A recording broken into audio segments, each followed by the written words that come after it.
يقومون بتعبئة هذه الجوالين بالمياه غير معروفة المصدر، ومن ثم تفريغها في هذا الخزان.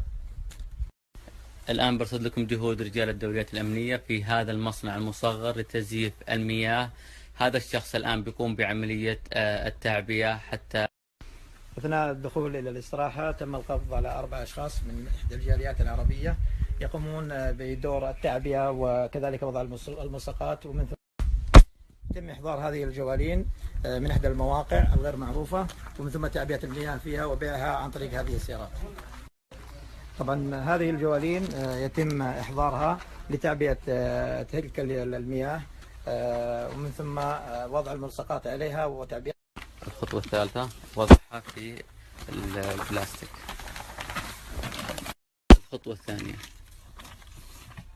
وضع الاستيكر.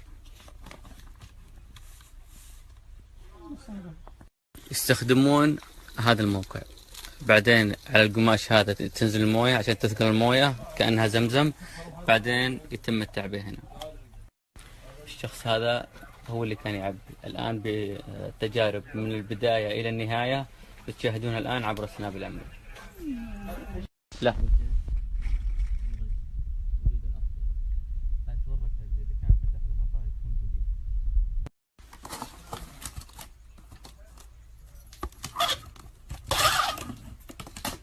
بفضل من الله وفضل من جهود رجال الدوريات الأمنية. الخطوة الأخيرة وضعها في هذا الكرتون، ومن ثم يتم بيعها. الخطوة الرابعة هذه شو تسوي المادة دي؟ تغلقها. الآن جاهزة للبيع جديدة. سويها.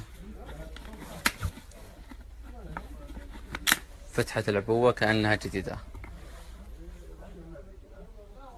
أعطيني الاستيكرات، جيب اللي معك. طبعا هذا اللي يسوي في عملية التزييف. الاستيكر الحقيقي يكون بلاستيك، هذا ورق.